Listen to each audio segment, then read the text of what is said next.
And welcome to Weather and Ag in Focus on this snowy Wednesday, April 2nd.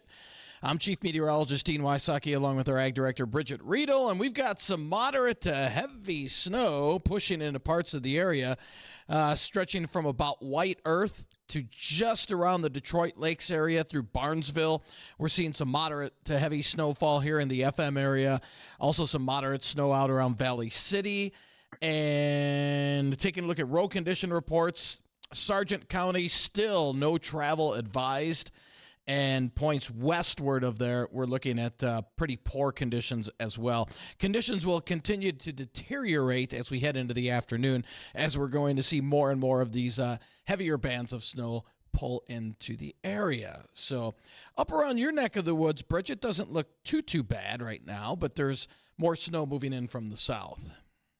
And will be, it looks like. And really for the road report, I mean, I know that's important to a lot of us. I have to get on the road later today as well. And a lot of the highways in the state look wet. That's going to be a problem if things change as far as temperature and drops below freezing. There is an icy stretch that's probably around Valley City up towards the Cooperstown area that's being reported. And then there's also, as you said, Sargent County still has no travel advised. Things must be really a disaster in Sargent County at this point is what I'm afraid of. Yeah, they saw and continue to see heavy snow in and around the Sargent County area, and that's the reason for the very poor travel. Now, again, our temperatures should remain right around the freezing mark, Bridgette, even through the overnight hours, so I'm not looking at any of this really freezing. But as these heavier bands do move through from Lakes Country into the valley, we will see some of that snow start to pile up, especially on the secondary roads and not the main thoroughfares. Although even with the heavier snow bands like we're seeing right now, let's see, dial in radar here, just to the west of DL, Lake Park, through about Barnesville, those areas about ready to see some very heavy snow where we could see those the snow pile up even on the main thoroughfares. So just keep in mind that as these bands come through, we're going to see some pretty slippery travel through the evening commute. So although it started out kind of quiet, things are starting to go downhill as expected, and that'll continue to be the case if you're going out and about today. Most of the main highways are wet right now, but again, those will be deteriorating as we head into the evening hours. We're looking at temperatures right now in the low 30s across the area, and that's about where they're going to stay, with northeast winds at about 20 to 25 and a little gusty at times. And as snow winds down overnight tonight, we'll drop down to a low near freezing with a northwest wind 20 to 30. Additional snowfall, we've seen about 2.5 here in the FM area. We'll see about an additional 4. Some spots could pick up a little bit more than that. And then Thursday, we'll quiet things down. Upper 30s, a peak or 2 of sunshine, but don't expect a lot. And then another light band of snow could push into the area as we head into Friday late in the day with highs in the upper 30s. And then the weekend, we'll see a little more sunshine with highs around 40. Bridgette, the good news is not this coming weekend, but the following weekend, we're getting very strong indications we will have temperatures in the 60s. So there's something to look forward to. Ground's been warming up. It's not going to take long to melt what we do have for snowfall at this point. And also a reminder to those who are out traveling today, please feel free to send us your road reports. We'd love to hear what's happening where you are. And you can reach us on the JLA Insurance phone line, 701-293-9000. So feel free to dial us up. Let us know what's going on out there. You can also send those updates to weather or ag@flagfamily.com. And as always, we look forward to you following us or catching up. If you missed an episode, you can do that by looking at our Facebook and YouTube pages. We are known as WDAY, Weather and Ag in Focus. Again, YouTube, Facebook, as well as Acres TV. And we'll be looking forward to a lot of things with Acres this year. In fact, just last week, I got the invitation to their field day. So we don't even have a crop in the ground yet, and folks are already thinking ahead about what are those field day opportunities going to look like that we're going to, and so much more. So there's going to be a lot of going on this summer, including our Here We Grow project, and we're going to talk a lot more about that tomorrow. Tomorrow's a big day. It's kind of the kickoff to the summer season, and that's because of your weather special, Dean. Yeah, we've got our spring and summer outlook with myself, Gary Lezak, and Bridgette, and we'll be running down exactly what this spring and summer entails. Will it be a wet spring? Will we have drought conditions? Is it going to be a warmer than normal spring and summer? We'll have all those answers for you and kind of break down some specific dates like Memorial Day, 4th of July, what's another big Wee Fest, stuff like that. If you have any specific dates in mind that you would like us to break down for you, shoot us an email, weather@flagfamily.com, and we'll include that in tomorrow's show as well. So just this storm that we have right now, Bridgette, when this cycles back through, maybe not the next cycle, but the cycle after that could be very interesting because this same storm not only producing the snow here, but it's producing a major severe weather. Well, not yet, but it's expected to produce a major severe weather outbreak from about Paducah down through Little Rock, where not only are they going to get severe weather with the possibility of some strong tornadoes, but they're expecting, and we don't want this later in the cycle as we head into June, but they're expecting anywhere between 5 and 10 inches of rain throughout much of the Ohio Valley. So flooding rains. And again, figure, let's see, what do we got? 84 days from today. We're looking at later in June that this system comes through. So that'll be interesting to see what happens when that comes through in a couple more cycles. And that's another thing we'll be kind of hitting on in our LRC special tomorrow is some of the bigger storms that we've had this winter. And we really haven't had any big storms. We've had big rainstorms, especially the one in November where we had quite a bit of rain. The next two cycles, that didn't bring a whole lot of moisture, but it is this cycle. This is the system that we had in November. And there was two in November that brought us substantial precip. The next one is coming in later this month. So it'll be interesting to see, again, how this unfolds in each recurring cycle as we head into spring and summer. But that is what gives us hope for alleviating some of the drought conditions over parts of the area. But then again, you don't want too much of a good thing where you're getting 5 to 10 inches of rain in 2 days either. Well, right now we are getting reports from quite a few folks, and a couple of things. First of all, thank you to Dave out at Lake Franklin. He said they are pushing 4 inches of snow out there. So there's one report that's going on. I would say I'm probably in that 4 to 5 inch range myself right here. And then a reminder from John, if you're feeling free to call in with road reports, feel free to turn your headlights on. That's also a good point because remember, even though you have your daytime running lights on, your tail lights might not be activated. So go ahead, turn those on to active so that you make sure your vehicle is well seen on the highways. But yeah, there's a few folks out traveling yet and just want to make sure that we have safe passage everywhere we're going. I can tell you through South Dakota, Roberts County was a lot of not great yesterday. It probably hasn't improved tremendously today. And as per usual, the only spot it was tremendously icy was right around Summit, South Dakota. None of us are surprised. Every time I go through Summit, it's usually something horrendous going on there. One thing that won't be horrendous, though, the Bison are going to D.C. Our national championship football team from NDSU is headed to the White House on April 9th.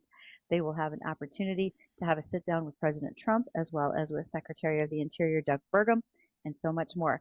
Look for them and know that PetroServe USA, the hot tub and sauna store, as well as Roe and Joe Junk Haul and Removal is sponsoring the chance for them to go on out to Washington, D.C.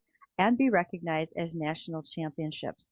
I did have some folks ask me why I wouldn't sing Hail the Bison on the air yesterday, and that is best left for tailgating. But many of you know it. Feel free to message me the words. I know you're singing along in your head right now as we speak. So yeah, I'll save that one for later.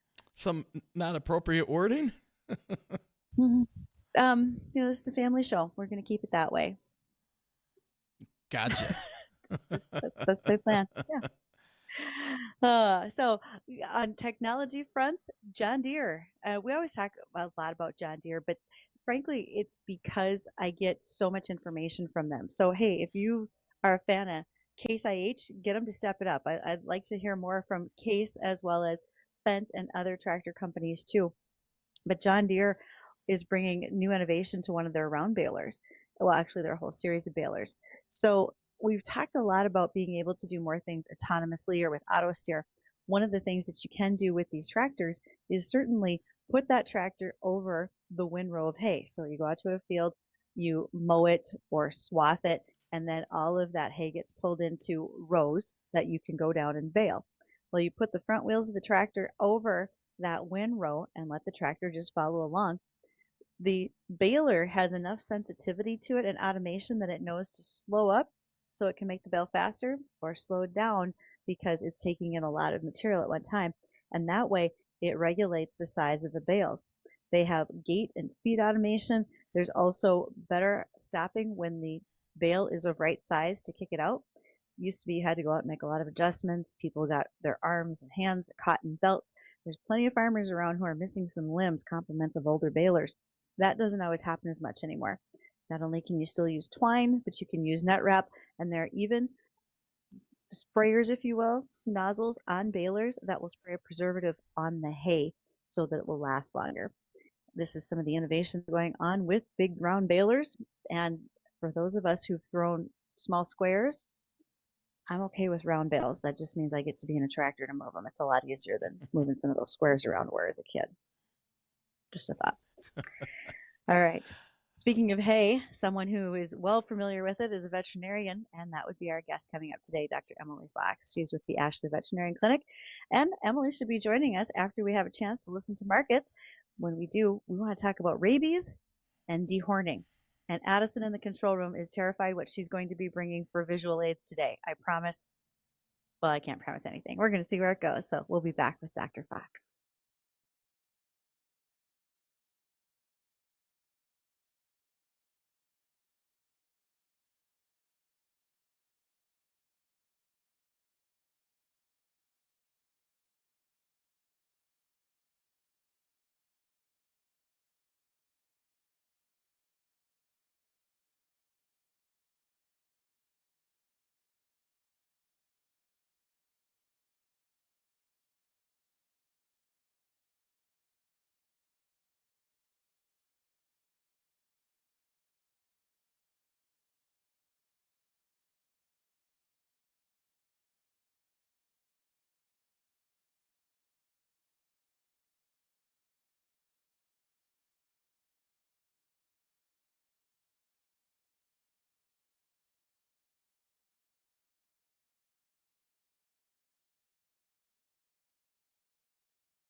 while working on things in the shop or in the house today. Maybe you're thinking about, is my internet slow? Maybe I've got to get some paperwork in for taxes. Am I doing it so that no one's going to interrupt that and cause a wipeout of my information or hack me and steal things? Well, I've got someone who can help with that, and that is Chris over at Tech Support Farm. You're going to want to give Chris a call. He can help you with your technology. He can help to make sure things are safe, transmitted between you and the places it needs to be without someone intercepting your information. He does a fantastic job of focusing on farms and agribusinesses, so give him a call, Chris at techsupportfarm.com. You can reach him there. We have our returning veterinarian today, and always good things to talk about with Dr. Emily Fox of the Ashley Vet Clinic. Emily, have you guys been getting snow, or is it tapered off for you so far? Yeah, the roads are pretty bad. It's just very slushy and very wet here, not the usual snow we get here. But it's quite wet and the roads are pretty bad right now. So even though Addison gets nervous about some of the specimens or things you have to show, the rest of us adore it. But I don't know if there's much you can share today about rabies. One of the reasons this came up was, honestly, the TV show 1923 showed someone being bit by a wolf who was rabid and then having to go through rabies shots of the 8 injections or 10 injections in the stomach. All right, let's talk about what rabies is. And we don't hear much about it. Is it still a concern amongst livestock or pet owners? Absolutely, it's still a huge concern. And despite the fact that rabies is pretty rare in this country, that being said, actually, the reason that I thought you wanted to talk about rabies is because there was a rabies death, I think a couple weeks ago or maybe a month ago, that was reported in a Michigan resident seeking treatment in Ohio. So Hmm? actually, this is the second time that I've seen that this has been recorded. There's probably been more times, but this person had actually received an organ transplant from somebody who was rabies positive and actually contracted rabies in that manner. And that's happened a couple times now in the literature, so it's kind of becoming a problem. So that's something to consider as well, is that rabies can be spread through an organ transplant. I had no idea that had been the situation. So hold on. You're saying that rabies can spread if you have an organ transplant, donation, etc., but there's no test to know that it could be there unless the donor somehow is able to let you know that that's happening? Rabies is actually incredibly hard to test for, even in animals. So actually, the only real way that we can confirm 100% that an animal was rabid is to either wait for it to die or to euthanize it and to send off the body and well the head basically, so that the brain can be evaluated. They have to find certain hallmark lesions in the brain. It's actually very, very hard to test for rabies. I'm not 100% clear as to why that is, but they don't seem to Mhm. be able to do any real testing for it. And the only 100% way to test for it would be that, although it's usually diagnosed based off of clinical signs because of the way that rabies suspects present and a quick progression to death. Rabies eventually is universally fatal without, well, you can't be treated, it's universally fatal. Okay, so no matter what you do, somehow this is going to affect you long term as fatality. Well, so if you are bitten by a rabid animal and you receive the Hmm. shots right away before the virus can become symptomatic and before the virus can actually start replicating in your body and take hold, then you'll be fine. You'll survive. I've been exposed to rabies before. I am already vaccinated. But if you don't get that treatment, what they call post-exposure prophylaxis, which usually includes a series, now it's 3 shots, it used to be 8. And now sometimes Hmm. it's even 2, depending on why you're getting it and where the location is. And then sometimes, too, if it's a quick moving lesion where they think the vaccine might not have time to work, they will actually put human rabies immunoglobulins, so special immune cells that have been grown to rabies, they'll put them in the lesion, in the bite. They usually do that like if a child gets bit on the face, and that's because unfortunately, rabies climbs up the nerves. So the way that it works is it starts wherever you get bit, and then it will climb your nerves and eventually go up to your brain and affect your brain. But if they have a bite closer to their brain, there is less time before that progresses. Rabies can take a very long time to progress, like several months. However, the last 10 days are usually when they show symptoms. And actually, the last 10 days are the only times most animals are infectious. There's a few exceptions where they want that range to be a little longer. So, for example, if a dog is to bite a human and the dog does not have proof of vaccination, which I can talk about in a second, because there's a lot of really Sure. good reasons to rabies vaccinate your animals. But let's Hmm. say a dog bites a human and there's no history of rabies vaccination. Generally, the choices that the owner is given are, we can quarantine your dog for 10 days, or you can euthanize it now and test for rabies. And the reason is, even if the dog had rabies, if you quarantine a dog for 10 days and it does not die, it was not spreading rabies at the time that it bit someone, because they only spread the disease usually for less than 10 days before they die. And so essentially they'll have you quarantine them. Now, the state of North Dakota, as well as most states, reserve the right to require either the quarantine or the euthanasia of said animals at the owner's expense. And the other thing is, you're supposed to quarantine a dog that is bitten by an animal of unknown rabies status if that animal's also not vaccinated. So let's say your dog is unvaccinated, gets bitten by a skunk. Technically, you are supposed to quarantine your dog for 6 months. So it can be really expensive. It can be really complicated, time consuming, but it's also super risky. The thing I always run into is farm cats, right? Somebody has a million farm cats and their grandkids are around, they're petting them, and one of them gets bit.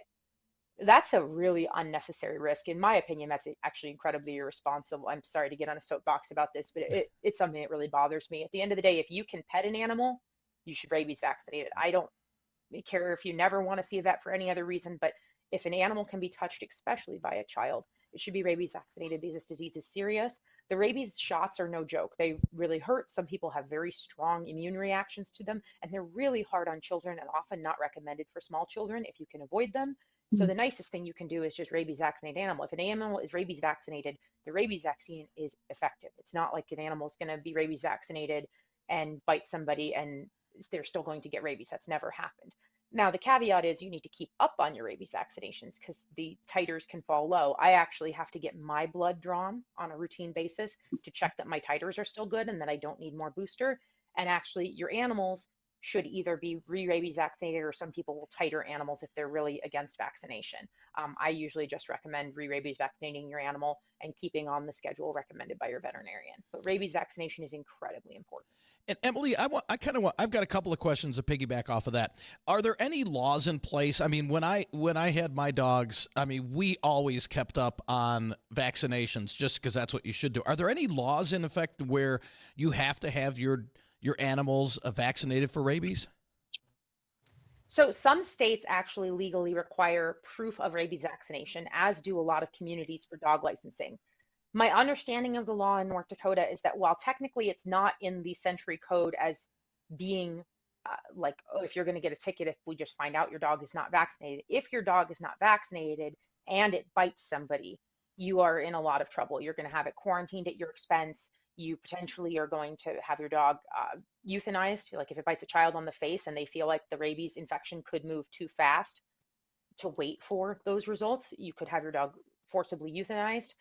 There's a lot of really good reasons not to do that. So the law does have a North Dakota Century Code. I actually looked it up to make sure that I had the right statute. It's 23-36-01 if anyone is interested. But there is an entire chapter of the Century Code of North Dakota that is devoted to rabies control, because this is a humongous public health risk. And while usually maybe 1 or 0 people in the US, and certainly less than 10 per year, die of rabies, in the developing world, it's still a huge issue. Tens of thousands of people die of rabies. It's still a major issue.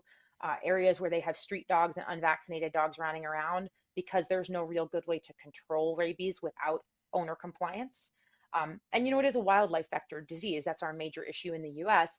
But in countries where they have a lot of canines that are not owned by anyone, my understanding is particularly India and parts of South America, and actually I think parts of Mexico as well, if I recall, there is quite a serious rabies risk still. In fact, some areas, if you look at the US State Department page for travel, some areas, it's still recommended that Americans get rabies vaccines before traveling to certain areas, just because of the high risk of the local street dogs. Wow. Okay, I have a whole list of questions over here, Emily. Things like, what animals can carry rabies? What do the symptomology look like? How do they spread between? And we haven't even gotten to talking about dehorning cattle and goats. We're going to get there. We're going to do that after we come back. One thing that I so appreciate is whenever we have Dr. Emily Fox from the Ashley Veterinary Clinic join us, she comes so well prepared. She's got Century Code and everything in front of her. So we're going to continue this conversation after bottom of the hour news.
Welcome back to Weather and Ag in Focus. Maybe you are grinding hay today, pushing a little snow out of the way, or so much more.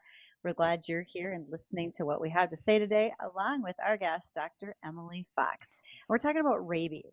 So, my question, Emily, is what animals can carry rabies? We've talked about some commonalities: dogs, cats, cattle. So technically, I believe any mammal can get rabies, because Hmm. it's not that species specific of a disease. However, the common replicative hosts, the hosts that kind of keep it going in the environment, are different. So like cattle can get it, but they tend to be a dead end host. It's rare for a cow to transmit it to another cow, for example. Dogs too, although yes, they'll transmit it to one human or a couple people. The primary hosts that do the most transmitting and can keep the virus alive in the environment tend to be raccoons, skunks, and bats in this country, depending on where you're living. So there is a little bit of a slightly different rabies variant that you see east of the Mississippi, like where I'm from. We tend to associate rabies with raccoons. If anybody's ever seen the movie The Great Outdoors, I believe there's a rabid raccoon in that movie as well. There's a lot of kind of raccoons or foaming at the mouth raccoon that must be rabies, right? Um, in the case of this part of the country, like west of the Mississippi, particularly kind of our area, it actually is more likely to be skunks. We see more of the skunk variant. Down south, they see more bats, although bats are always a huge human health concern. Bats are a major public health concern. People don't realize, but if you're bitten by a bat, you may not know. Their fangs are so small, you may not really feel anything. You may think it just brushed you. And so a fair number of people get exposed in that manner and don't even know they were exposed. Generally, if it's recommended generally if somebody is left alone in the room with a bat that they should at least consult their health provider, is my understanding. And I know people Mhm. who did not think the bat bit them, but it touched them physically, who were asked to get rabies post-exposure prophylaxis. And they also say with a baby, because a baby cannot tell you if it was bit, and the fang marks might be so small that you might not see them. Generally, if a baby is left alone in the room with a bat, I believe the recommendation is still that they get post-exposure prophylaxis. So bats are a pretty serious risk factor as well. So really, the transmission is by bite. It's not respiratory or something like that. It's an oral transmission. It's usually saliva. The one concern with cattle or horses in particular, right? Let's say you have a baby calf that acts sick or a horse that's colicking. There was a great exposure story with this. Let's say we're a bunch of horse ladies and we're all at the barn together, like the type of places where I grew up, and we all keep our horses together, and there's 20 of us. If Sure, somebody's horse seems sure. sick, what are we all going to do? We're all going to go and check in its mouth and see what color are its mucous membranes. Is it colicking? What's wrong with it? And then you realize that like 15 people have just stuck their hands in the mouth of an animal that spreads a disease via saliva. Now, if you have open sores on your hands, that's a good way to contract rabies. Generally, Mhm. anytime you had your hands ungloved in the mouth of an animal that's showing neurologic signs, that is a risk factor. I was taught, and I always teach all of my students, if an animal is showing even vague signs of being not there in the head, neurologic signs, you just put gloves on. You put gloves on before you start the exam. You immediately assess whether the owner has had ungloved contact with the mouth or mucous membranes of that animal. The blood could also transmit rabies, but we don't have as much. Technically, if I needle stuck myself, for example, while I was taking the blood from the cow, and then I needle stuck myself in the lab when I was trying to do something with the blood, I could also get rabies in that manner. I am not an expert. I think there may be a couple other ways that humans may be able to contract rabies. You saw the organ transplant, for example, but the primary vector is still bites, just because there's that saliva to blood contact that the virus likes to use to get into your bloodstream.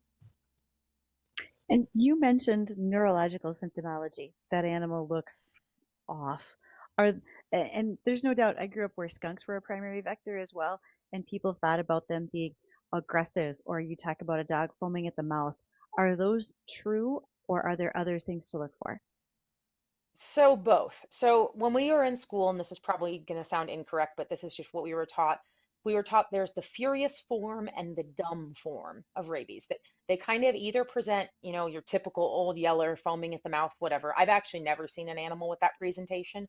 I always see what they Mhm. call the dumb form, which is just lethargic, really out of it, doesn't seem all there. For me, the hallmark is mentally they do not seem all there, but pretty much anything causing lethargy, ataxia, so lethargy being really slow and sluggish, ataxia meaning maybe I don't have full control over my whole body, maybe I'm kind of wobbly. But the other thing that is kind of classical for rabies is what they call hydrophobia or fear of water. You'll see that these animals won't really go up to drink. They'll stay away from the water tank. That's just kind of a fairly common thing with rabies.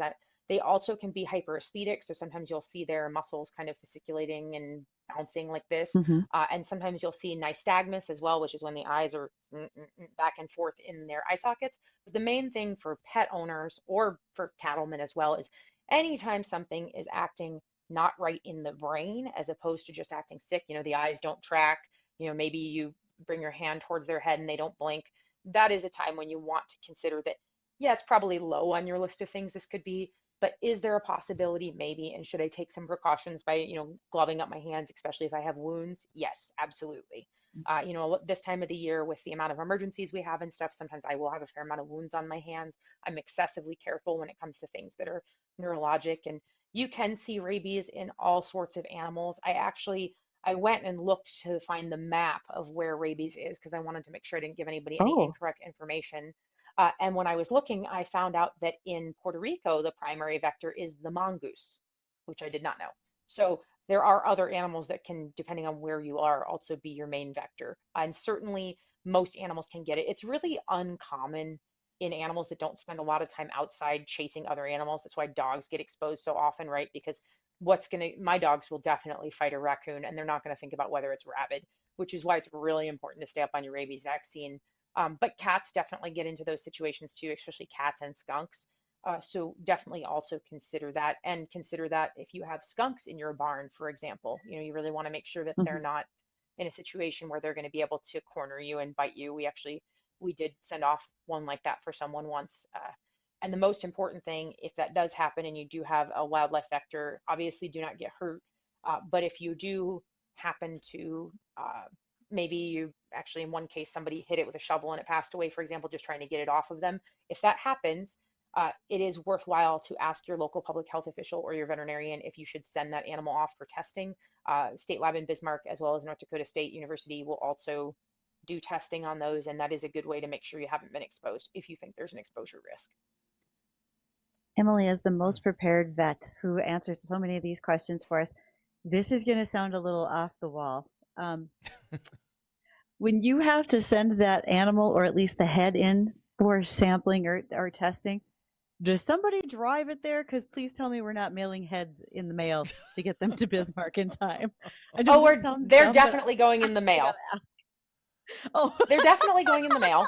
However, the good news is You don't we know if do you don't have a lot of ask. there are a lot of standards about how we can package them, right? So I promise we're not leaving okay. like leaking boxes of rabies brains in the mail. They do have to be packaged in a very specific manner to make sure that they can't leak. I usually triple bag mine. Usually these days, I've been sending more and more whole skulls. It's a lot easier. I've had a couple where I've extracted the brain matter and the brain matter has degraded before it got to the lab, and then we get a like they're not sure diagnosis. Well, then everybody has to get PEP, and that's not fun because then everyone has to get shots because we just don't know that it was negative. So the best thing that we can do is make sure that I keep the brain encapsulated as much as possible. There are situations if it's a full grown cow where sending that head is prohibitively expensive, and then I will actually do the decapitation and the brain removal myself. But that's a little bit trickier.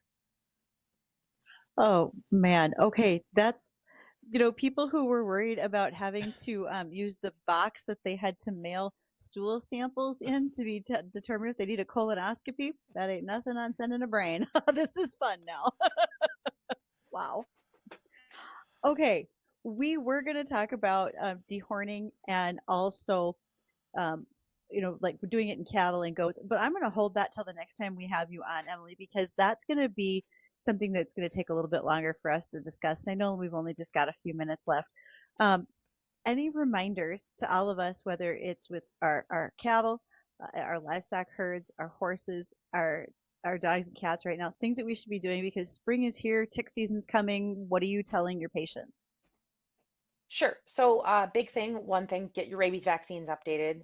Really important. And that's if I can say anything about this, it's that this is a huge, messy situation that can really be avoided with a pretty simple shot. And even if you're not a big fan of anything else that we do as veterinarians, please get a rabies vaccine for your animal. That's really important. And it does need to be administered by a vet because we need to have paperwork that says for sure it was administered and administered correctly. That way, if that animal does bite somebody, you can come back and look at that paperwork and be sure that the person is safe. It's really important to public health. In terms of other things we should be doing for spring, don't forget that this is flea and tick season coming up. We are seeing more and more Lyme disease encroaching into the Dakotas. I really don't see it yet in our practice when I test for it, but it's definitely starting to be here. So keep up on the tick prevention. I don't really mind whatever people want to use.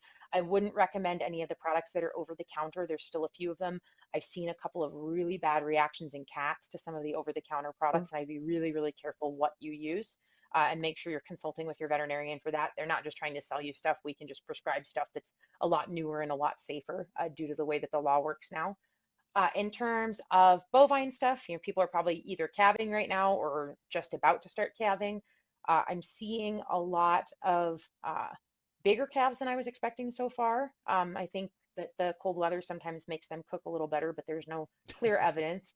The other thing that I'm seeing a little bit is I've been doing a little bit of vitamin A work in a few different herds, and I'm finding more and more that there's more animals than I think there should be that are lower in vitamin A than I'm expecting based on their rations. And I started doing a lot of reading on that, and it turns out that when we've been in as much of a drought as we've been in for the past few years, these animals may be acting off of a long-term deficiency. And so you may want to talk to your veterinarian about whether they think that it's appropriate for you to either do some vitamin testing or potentially add some more vitamin A or even some vitamin E to your ration or potentially to your program, depending on what you're doing. So those are good conversations to have with your vet.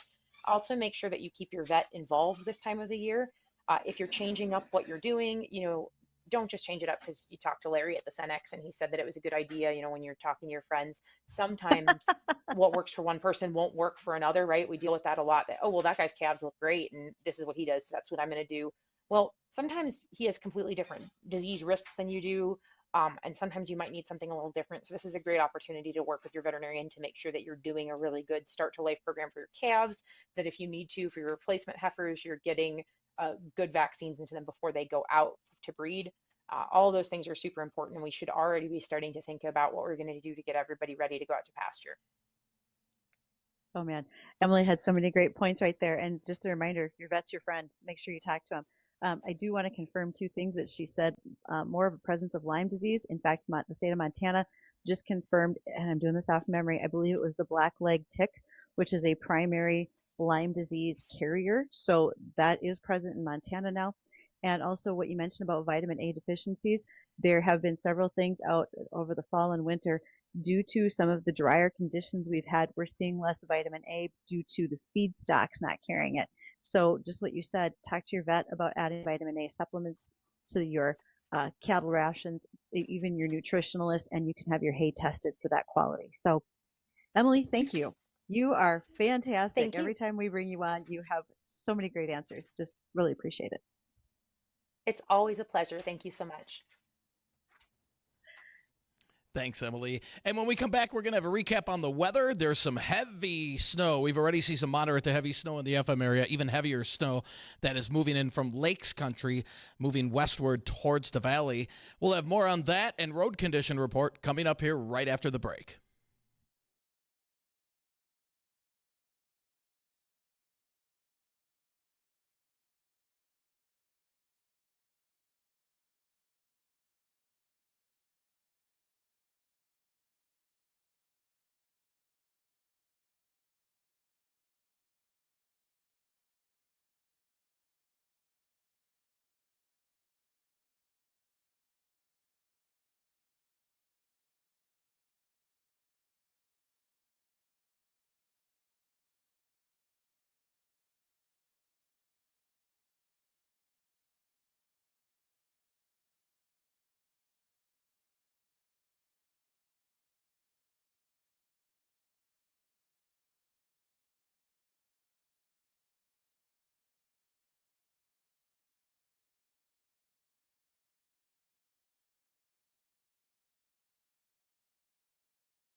And welcome back to Weather and Ag in Focus, 1:54 in the afternoon. We've got some heavy snow, moderate snow here in the FM area. Some might think it's heavy, but that's we've got some heavy snow from about, let's say, Stockwood down through Sabin and over towards Christine. All of that moving kind of in a northwesterly direction, so that will be here in the FM area, even heavier snow than what we've got now, probably within the hour. Also a band of moderate to heavy snow stretching from Arthur down through Castleton. And going further south, we've got some moderate to heavy snow just let's say just north of the Lidgerwood area, between Lidgerwood and Winemere.